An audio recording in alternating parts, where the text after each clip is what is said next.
Alors elle est rentrée dans le vif du sujet avec cette question du logement. On va donc avancer et revenir à cette journée. C'était mercredi, l'installation des membres du guichet unique pour le programme dit des 100 000 logements. Je vous propose d'écouter le ministre des Finances et des Budgets, M. Abdoulaye Daouda Diallo, qui présidait la cérémonie. La cérémonie de lancement du guichet unique pour le projet de 100 000 logements qui nous réunit ce matin traduit la ferme volonté de l'État, sous la direction de son Excellence, M. le Président de la République Macky Sall, de faciliter aux Sénégalais d'ici et de la diaspora l'accès au logement par une simplification des procédures et des formalités administratives. Il vient ainsi ce dispositif donc compléter le dispositif existant ainsi que les autres leviers supports destinés à donner corps au projet de 100 000 logements.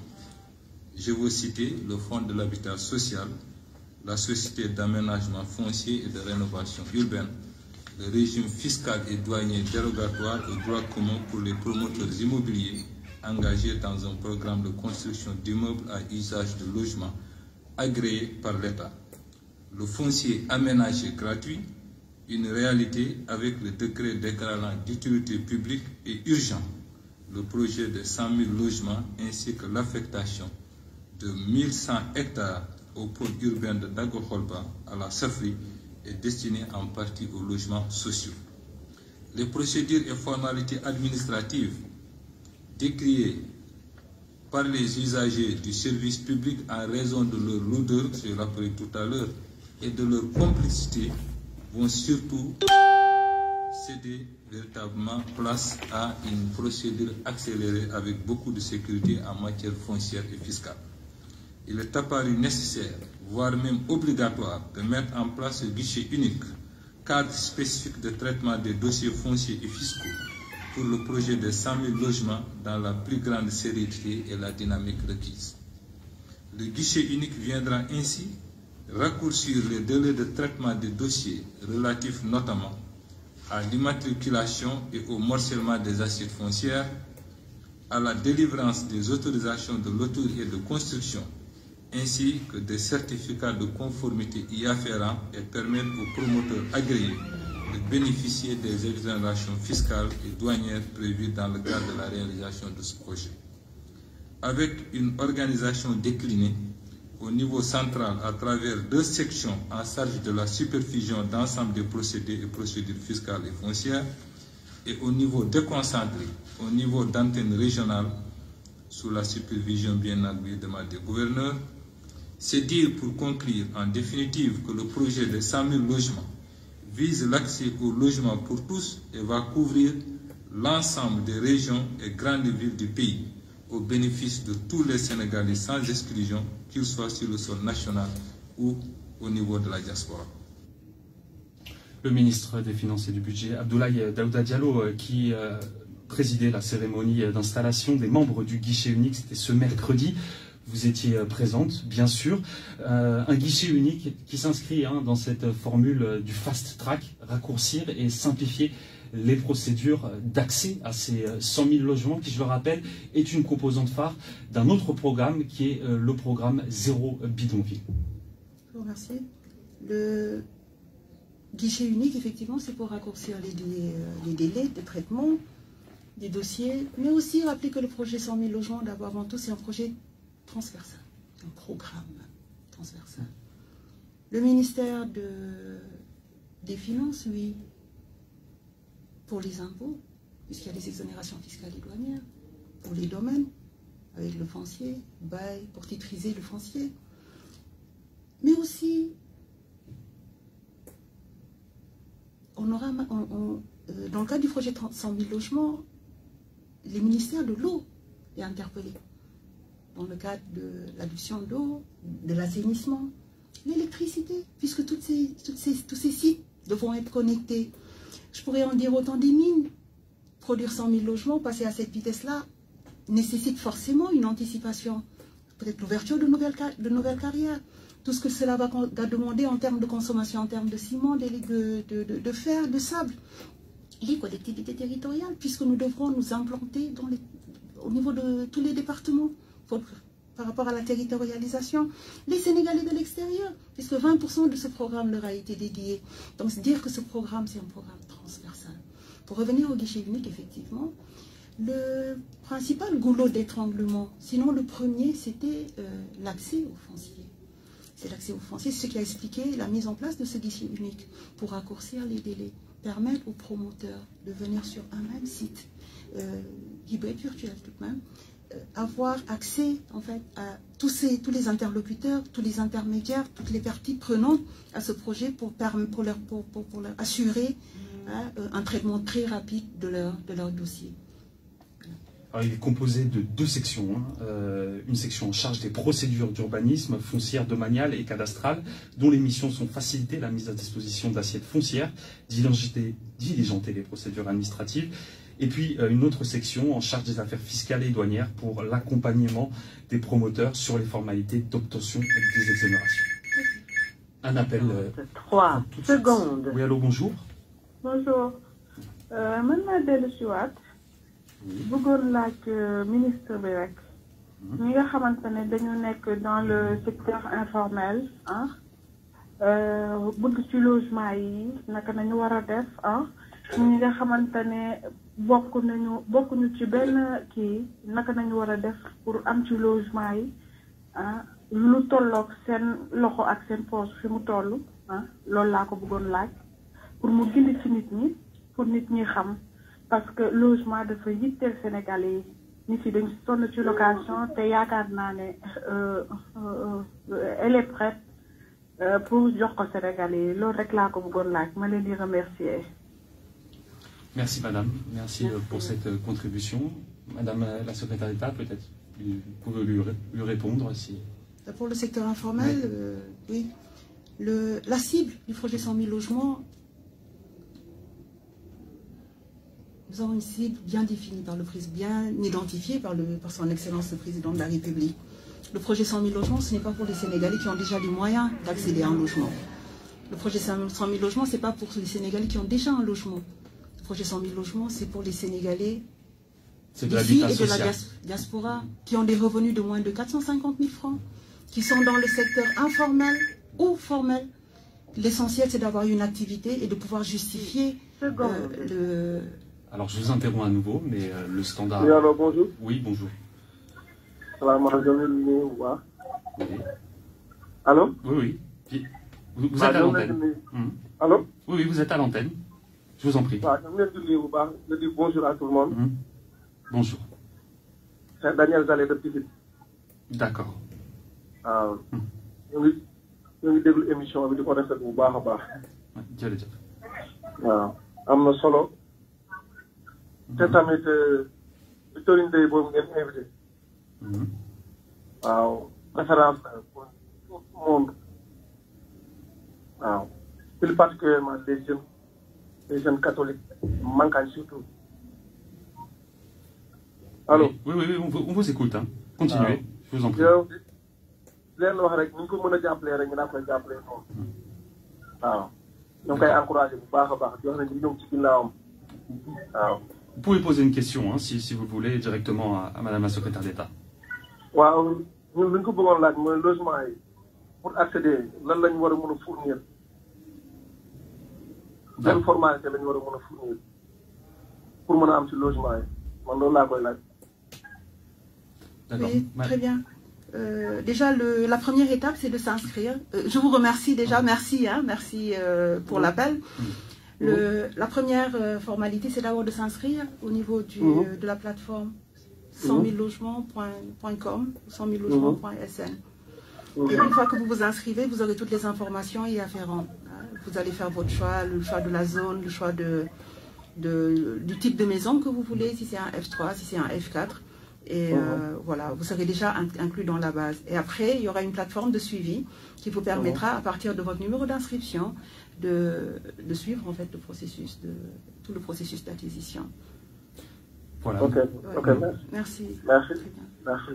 Merci à cet auditeur. Je rappelle, vous évoquiez les critères d'éligibilité. Les principaux, c'est être de nationalité sénégalaise, avoir des revenus inférieurs ou égaux à 450 000 francs CFA par mois, être primo-accédant et exercer une profession salariée ou non salariée. Et comme vous le soulignez, cette offre s'adresse également à la diaspora sénégalaise. Alors, il y a également une autre information, c'est le plafonnement du prix d'achat des maisons. Il a été fixé à 12 millions de francs CFA. Comment s'est effectué ce calcul? Il a été plafonné à 12 millions de francs CFA parce que dans la loi, il définit le prix plafond du logement social à 20 millions. Et le président de la République a dit 20 millions, je voudrais rendre le logement accessible. Et il a été passé au crible des principaux postes du coût du logement. Il en est ressorti que le foncier représentait 19% du coût du logement social, les exonérations, enfin les taxes, les impôts et taxes 19%, et les VRD qui étaient à peu près 1,5, 1 million à 1,5 million. Les VRD, les voiries et réseaux divers, tout ce qui est assainissement, excusez-moi du terme barbare. Et son Excellence le Président de la République a dit, j'offre le foncier. Les impôts et taxes, je renonce aux impôts et taxes.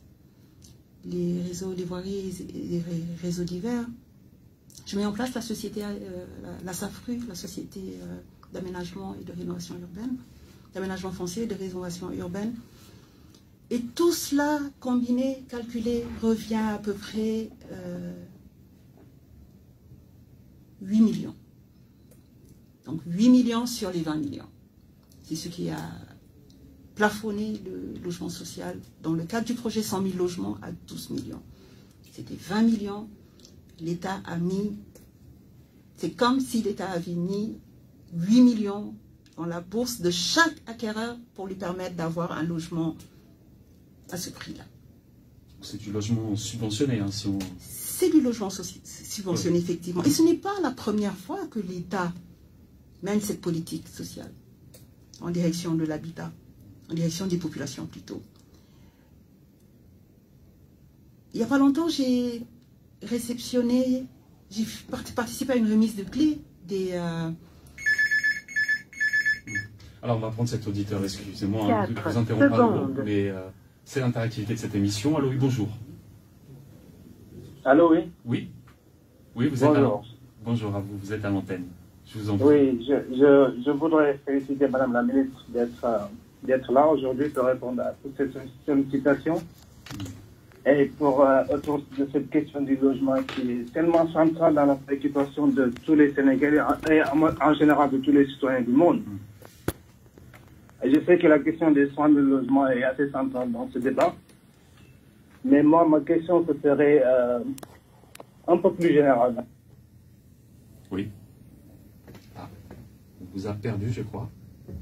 Alors, cet auditeur va peut-être tenter de nous rappeler pour aller au bout de son questionnement. Donc j'en étais oui. à la politique de logement de l'État.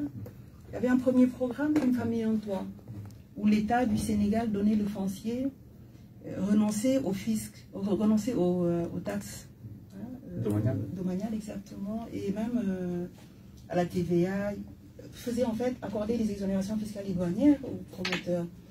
Et c'est ce qui a valu sur le site, à la cité des fonctionnaires et même à la cité des agents du port, d'avoir le prix de ce logement-là, puisque l'État a renoncé à près de 38% du coût du logement. Mais dans le cadre du projet 100 000 logements, l'État est allé beaucoup plus loin. Pourquoi l'État est allé beaucoup plus loin? Parce que dans la pratique, on s'est rendu compte que pour produire 200 logements, il aura fallu 2 ans pour construire ces 200 logements. Vous parlez des 245 logements des travailleurs du port? Exactement. La pose de la première pierre a été faite en 2019. Oui. Pourquoi? Et ces logements viennent juste d'être livrés. Oui. Pourquoi? Et ça ne fait pas partie du programme des 100 000 logements. Il ne faut pas qu'il y ait de confusion. Ils ont bénéficié de la politique de l'État. D'accord, en marge alors. En marge. Parce que l'État a accordé le foncier à titre gratuit. L'État a renoncé il y a eu des exonérations fiscales et douanières. C'est ce qui a permis aux promoteurs de fixer ces prix et permettre aux Sénégalais d'accéder au logement à ces prix-là. Mais dans le cadre du projet 100 000 logements, l'État est allé beaucoup plus loin. L'État est allé beaucoup plus loin parce que accorder ces facilités, c'est vrai, c'est bien, mais nous sommes dans une dynamique d'amélioration continue. Pourquoi il a fallu 2 ans pour que les Sénégalais puissent accéder à ces logements-là? Parce que souvent, il y a des difficultés au niveau des banques pour accéder à un prêt. Le chef de l'État a créé le Fonds pour l'habitat social, dont la principale mission est d'accompagner les Sénégalais à accéder à un toit en leur apportant la solvabilité, puisque ces Sénégalais ne satisfont pas aux conditions traditionnelles des banques. Le FONGIP aussi joue un rôle, je crois, dans ce programme des 100 000 logements. Oui, le FONGIP est le bras technique du Fonds pour l'habitat social.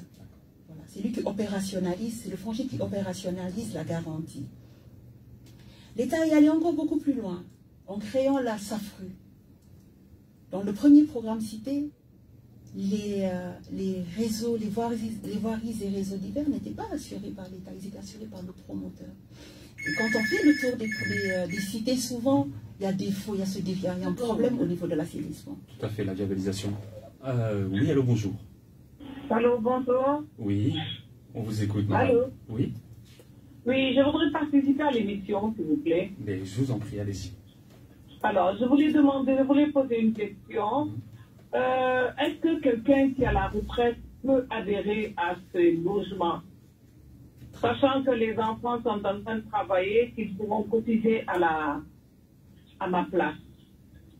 Parce que je m'étais inscrite au début sur le 100 000 logements dans l'Internet, mais je n'ai pas eu de suite à une réponse assez claire dans ce domaine. Je crois que madame la secrétaire d'État va pouvoir vous répondre. Hein. D'accord, merci. À cette question pertinente, c'est vrai, les retraités qui constituent en tout cas... C'est pas facile, oui, je sais, mais mes enfants peuvent continuer à payer. Oui, oui. Alors, je crois voilà. J'ai travaillé toute ma vie, je n'ai pas eu de logement et je vous dis que c'est assez difficile. Oui, vous n'êtes pas la seule dans ce cas. Je crois que madame secrétaire d'État va répondre à votre question. Merci d'avoir appelé, d'avoir soulevé cette interrogation. Alors, je garde la ligne ou bien je reste à l'écoute sur l'émission? Vous restez à l'écoute, madame. Merci, madame. Merci à vous et bonne journée. Mais également, bonne continuation. merci pour cet appel. Merci pour le projet. Merci madame, vous me laissez juste terminer sur la viabilisation exactement. Donc c'est le plus par rapport aux autres programmes. Cette fois-ci pour le projet, dans le cadre du projet 100 000 logements, la viabilisation elle va même au-delà du primaire. Donc dans le cadre du projet 100 000 logements, la viabilisation se fera jusqu'au niveau tertiaire. Donc vraiment jusqu'à la porte de la maison. Ce ne sera plus à la porte de la cité, mais à la porte même de la maison. Et cela a été pris en charge par la Société d'aménagement foncier et de rénovation urbaine, une structure de l'État. Tout cela pour concourir à vraiment à être dans le mode fast track. Il nous faut produire vite, il nous faut aussi produire bien. Si le président de la République y tient, c'est pas parce que c'est du logement social qu'il ne doit pas y avoir de la qualité. Et c'est une exigence que nous portons en bandoulière et les promoteurs qui travaillent avec nous dans le cadre de ce projet l'ont bien compris. Et nous y attelons jour et nuit. Pour revenir à la question de la dame, notre jeune retraitée, l'essentiel dans le cadre du projet 100 000 logements, c'est de pouvoir justifier de ses revenus. Salariés ou non salariés? Salariés ou non salariés. Et nous avons nos réalités. Nous vivons en famille. Donc cette dame, elle ne peut pas être exclue. L'essentiel, c'est dans le montage du dossier qu'elle puisse justifier qu'elle vit avec ses enfants qui pourront lui apporter de quoi... honorer les traites en fait de la maison, tout simplement. Mais il est bien éligible, je tiens à la rassurer. Alors un programme destiné au logement social. On va justement écouter Monsieur Mounirou Ly, c'est le directeur de la promotion de l'habitat social. C'était l'invité de la rédaction de l'agence de presse sénégalaise. C'était en février 2020 et il revenait sur l'aspect social de ce programme, mais également ce programme qui s'inscrit dans le cadre de la territorialisation des politiques publiques. pour le logement social, les prototypes, nous avons dit, n'est-ce pas, aux promoteurs, faites-nous 2 chambres salon. Il ne s'agit pas tout simplement de faire un peu, je veux dire, dans le truc pour dire que nous sommes pauvres. Non, c'est pas ça. On veut 2 chambres salon habitables, vraiment fonctionnelles, avec des carreaux et tout. D'accord, c'est notre entendement de logement social. L'inclusion sociale, on parle de... Laissez-moi l'inclusion sociale avant d'avancer, parce que apparemment est fondamental. Excusez-moi. On ne va pas prendre à dire à un promoteur, créer uniquement des logements sociaux, pour que des cas sociaux uniquement y habitent. Non, non. C'est-à-dire qu'il y a des gens issus qui ont revenus modestes et d'autres qui ont de gros revenus. D'accord. Donc ça, c'est la mixité sociale. Il faut que les gens vivent en cohésion et ensemble. Le Sénégal est un individu. Il n'est pas question de mettre les gens à part. Donc l'inclusion sociale, vraiment à la réussite. Donc la mixité sociale, c'est une part importante, un volet important du programme des familles logements. Dans chaque assiette, on exige aux promoteurs de tenir compte de la mixité sociale. Ça c'est important. Ça, on ne valide pas. Donc voilà. On ne badine pas sur ça. La mixité sociale, Mounirou Ly, le directeur de la promotion de l'habitat social, soulignait cette composante. On ne badine pas avec la mixité sociale, et je crois que l'auditrice qu'on a eue précédemment illustre ce propos de M. Ly. On était en février 2020, c'est plus que jamais d'actualité, cette mixité sociale au cœur de ce programme. Ah ben oui, puisque dans le programme tel que défini, 50% de l'assiette est destinée, l'assiette foncière, 50% est destinée au logement social, 20% au logement économique. Logement social, c'est un F3, 2 chambres salon. 20% de l'assiette est destinée au logement économique, F4, 3 chambres salon. Et les 30% restants sont dédiés, sont en fait laissés à la discrétion du promoteur pour lui permettre de rentabiliser cet investissement-là. Le logement social, il peut ne pas être rentable économiquement, plutôt financièrement pour le promoteur, et il se rattrape sur les 30% restants. C'est sur ces 30%, le promoteur fait du logement de moyen standing et du logement de standing. Pour rester dans l'idée de ce que M. Ly, Mounirou, vient de dire, de préserver cette mixité sociale, puisqu'il faut absolument éviter de créer des ghettos. C'est important, et ça c'est dans le cahier de chargement de Alors oui, l'habitat social, une précision peut-être, ça sera de la location également, pas seulement de la location vente, même si la location vente est privilégiée.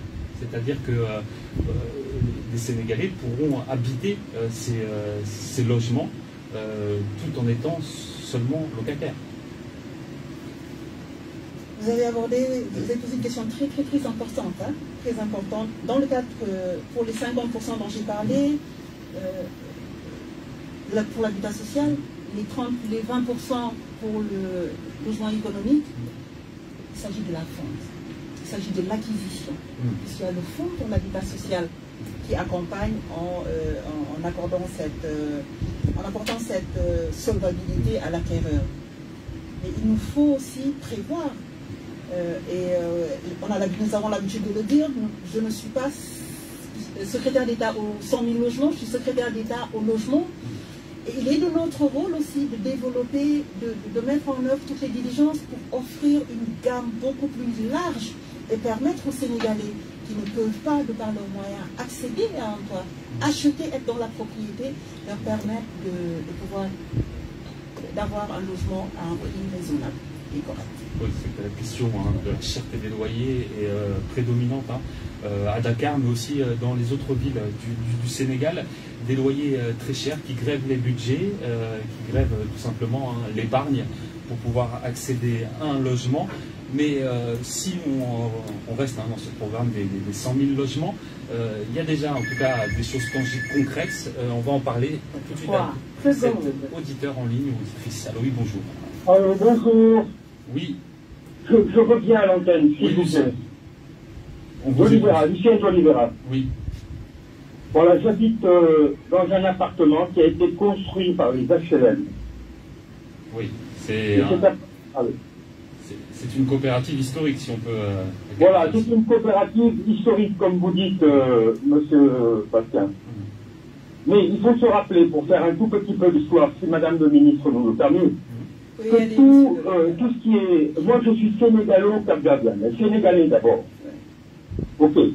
Donc, moi, je crois, je ne suis pas tout à fait sûr, que tous ces projets immobiliers avaient démarré avec les Français, SICAP, Société immobilière du Cap-Vert. Oui. Un très grand projet, extrêmement grand. Et d'ailleurs, la SICAP vient de signer...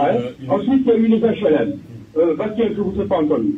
Oui, d'ailleurs, la SICAP vient de signer une convention avec le programme des 100 000 logements. Oui, la SICAP s'est engagée. Je fais une participation, et après je pose une question. Vous m'avez fait oublier ma question, monsieur. Non, mais allez-y. Sinon, vous me faites perdre le cours de... Non, mais je vous parle longtemps à l'antenne. Je trouve absolument scandaleux qu'on me donne priorité qu'aux dans la diaspora et qu'aux Sénégalais. C'est pas normal. Il y a des Béninois, il y a des Nigérians parmi nous, il y a des Africains, il y a des Italiens qui veulent acheter une petite maison. Et à l'époque, on donnait des maisons à tout le monde. La maison, c'est du business. Madame le ministre, elle a travaillé dans comment on appelle, des unités financières. Elle sait que c'est un business. Il y a beaucoup de gens qui sont prêts à investir. Donc, allons-y, construisons 100 000 maisons. C'est rien. Nous sommes 17 millions de Sénégalais. Mais les besoins construisons 2 millions de logements, pas 100 000. Les gens veulent financer. Tout le monde est prêt à mettre de l'argent. Mais qu'est-ce qui se passe? Voilà. Merci, hein. Merci, je m'excuse d'avoir été long. Merci. Merci, Lucien. Vous pouvez rester en ligne. J'ai peut-être laissé la ministre vous répondre. Hein. Bonjour, d'accord, merci, Bastien. Merci, madame la ministre. Merci. Voilà. Effectivement, vous avez raison, c'est ce modèle en fait qu'on cherche aujourd'hui à reprendre. Nous avons des promoteurs privés, nous avons aussi des promoteurs publics, notamment la SICAP et la SNHLM. Pour ce dont vous parlez par rapport à l'exclusion, la préférence nationale, je l'ai dit tantôt, nous ne sommes pas...